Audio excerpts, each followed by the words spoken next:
12th of September, 1897, the Battle of Saragahri. I think I pronounced that right. No promises.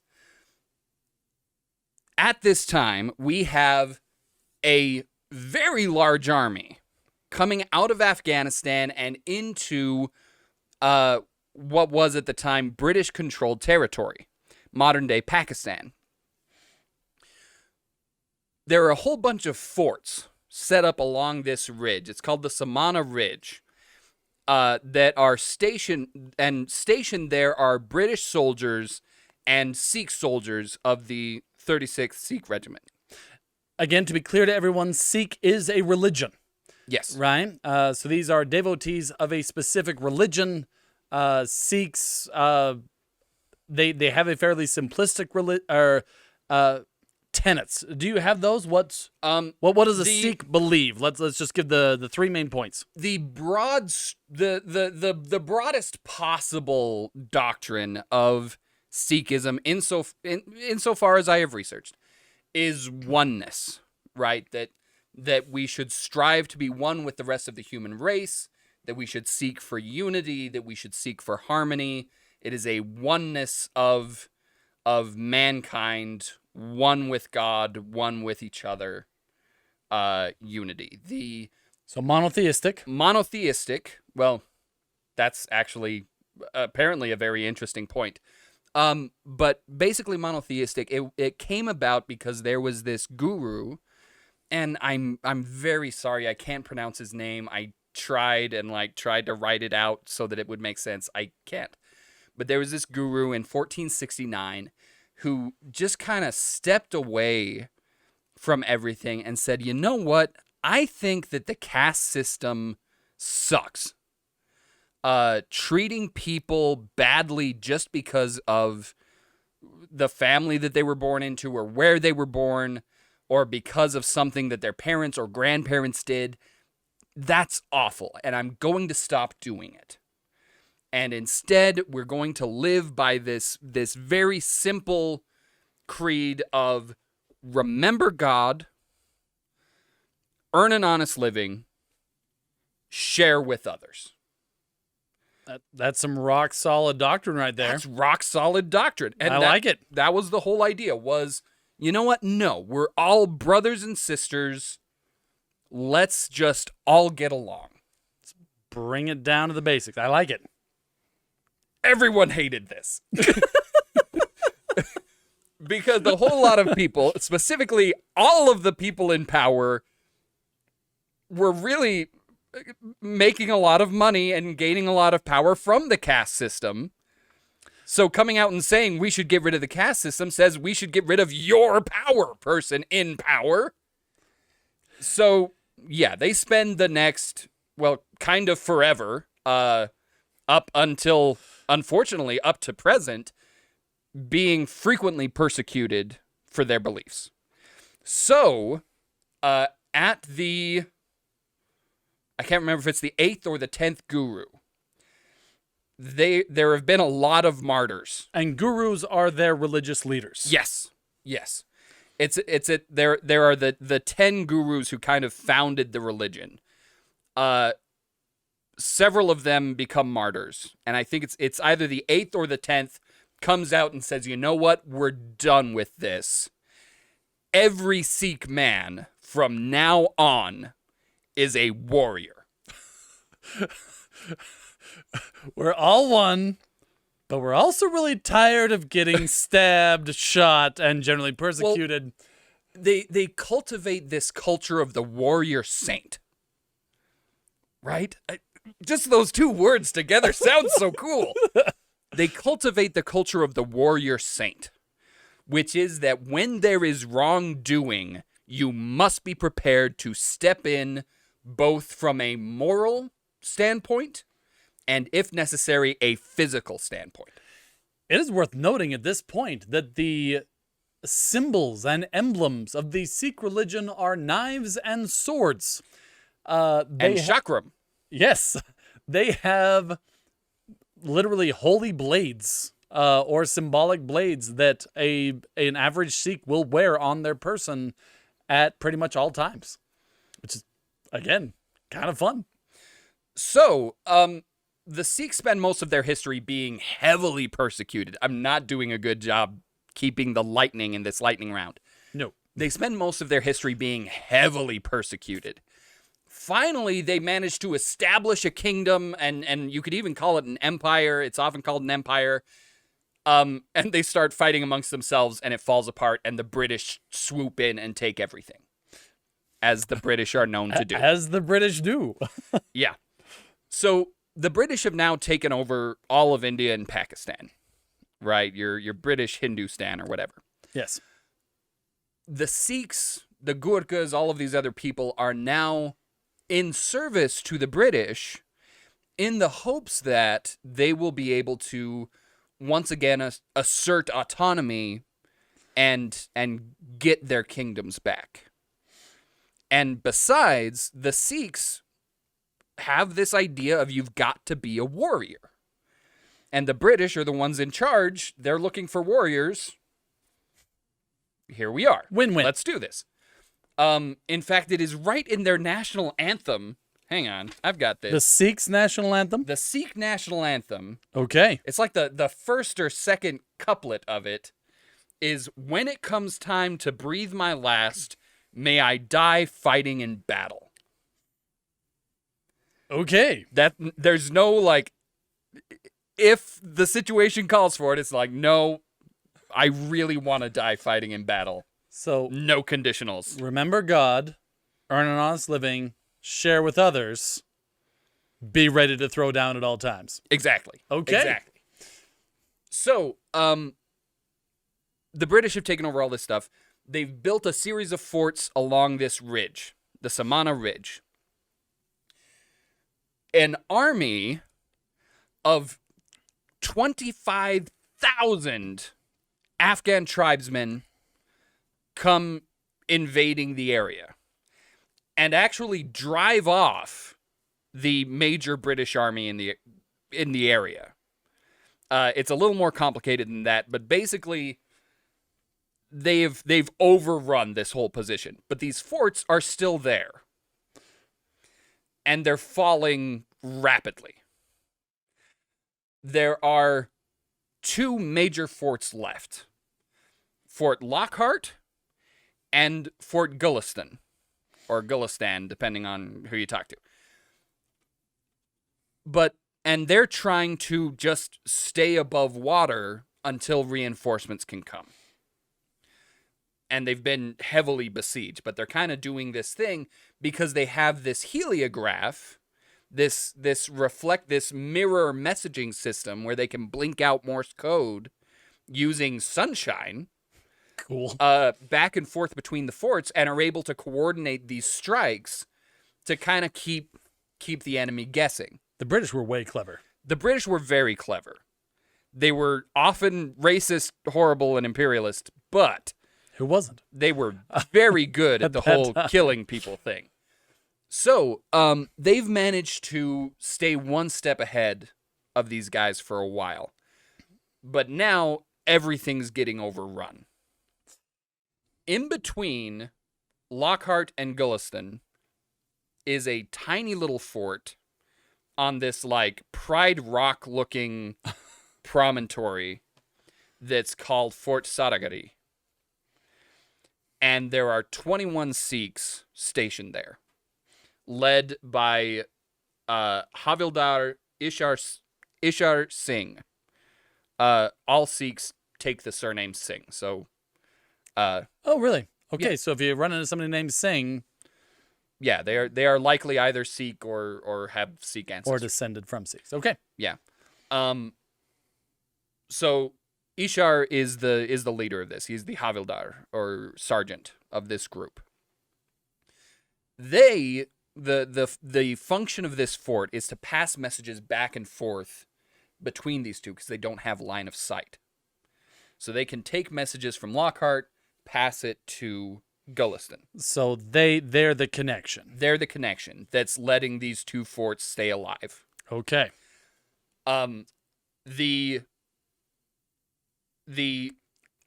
tribesmen, the rebels, figure this out. and they send 10,000 soldiers Against 21 Sikhs. against 21 Sikhs. Do they win, Mike? Well, this is a lightning round, so no. Your story, lads.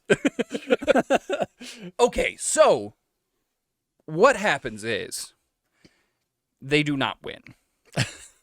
But for 7 hours, 21 Sikhs hold off 10,000 soldiers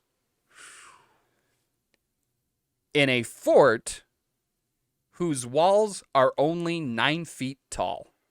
Oh, dang. You thought you knew this story because you saw the movie. I did see the movie. It kind of hurt my brain a little bit, but no, I was picturing big fort and be able to push people back. So this is more like hand to hand. This is a for 7 hours. This is a 9-foot tall wall and a wooden gate.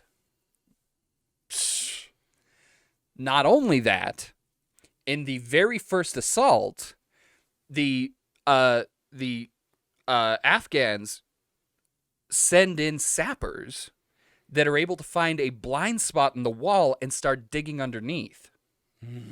So the wall collapses around noon. How far into the attack is that? That's 4 hours in. Okay. You said for 7 hours they held off? So 3 hours essentially without a wall? Yes. Holy cow. There was a lot of murder I don't want to say murder. There was a lot of killing going on. So, yeah, a lot of it was hand to hand because they had they had the Henry rifles, the Martini Henry rifles, which they could fire at 20 rounds a minute. Not bad. So that's pretty good, especially because the Afghans would have had much older rifles. They're probably firing much slower. The only problem is they only have about 400 rounds per soldier. Oh. Doing the math on that, it's 20 minutes worth of ammo for 7 hours. Oh, man. So, eventually, they send back a message. Apparently, they were having trouble because there was such a deluge of fire coming in that they had actually lost several rifles to the rifles themselves being shot. Oh, man. When they popped up to fire at the enemy. After several hours of this, they managed to break in the gate and collapse the wall at the same time and come swarming in. Ishar sends most of his men into this inner fort area where the watchtower is and pulls a Horatio at the bridge. Him and 2 others hold back this entire army so that his men can get to relative safety. Wow. And they're varying accounts about what goes on there, but he manages to hold them off for some time before he is overwhelmed. The last few managed to hold out for several more hours until there is just one person left. It's the soldier, the sepoy, who was running the heliograph. Oh, man. The whole reason for holding this fort was so that they could continue to run messages between Lockhart and Gulliston. So when the whole thing came, they had the chance to run away, and when all of these other forts in the area had been attacked, everyone had just run, which is the appropriate thing to do. Yeah. When it's, a couple of dozen against thousands upon thousands, you run away. The Sikhs said, no, we're staying here. Our job is important, so we're staying. So we know so much about this battle because we had one of the Sikhs on top of the watchtower running messages the entire time. Wow. When it comes down to just him, He messages back to Colonel Houghton, who is the commanding officer at Lockhart, and essentially messages, everyone is dead, permission to join the fight. Oh. Houghton says... chills. Yeah. Houghton says permission granted. The last Sikh soldier packs up the heliograph into its case, sets it aside, and waits for them to come through the door. Both forts are watching through a telescope because he is on top of the watchtower. They can see him and are watching with their telescopes what he's doing. As the Afghans break through and make it onto the roof of the watchtower. And he bayonets the first one, and the second, and the third, and the fourth. What? In the end, he is left standing on top of the watchtower, surrounded by the corpses of 20 tribesmen. Holy smokes! The tribesmen, knowing better than to try any more, light the watchtower on fire. Oh. Strategically, I get it, but Strategically, oh, it is smart. Man. Now, the legend goes, and this is prevalent throughout, and it's really hard to nail down exactly where this originated. It actually could have come from the other side, because they did actually come out and say, like, we have some things to say. One of them killed 15 of us. This was insane. With a sword. And yeah, they had things to say. Hard to nail down where this came from. But the entire time the watchtower is burning, everyone in the area can hear this voice chanting Bole So Nihal. I apologize for the pronunciation. Sat Sri Akal. What does it mean? It is the clarion call of the Sikhs. And it means there are a bunch of different translations, which leads me to believe that it's kind of hard to capture the full essence of it. Shout aloud in ecstasy, true is the great timeless one. Wow. It is the war cry of the Sikhs. And he just chants it as the tower burns around him. And then... Wait, there's more? I was ready. There is a massive explosion as the magazine of the fort detonates. Oh. We don't know, unfortunately, if that happened by accident or if the Sikhs rigged it to blow. But that was their final farewell. Whew. The fort was reduced to absolute ruins, so the Afghans couldn't use it now as a staging point to strike out at the others.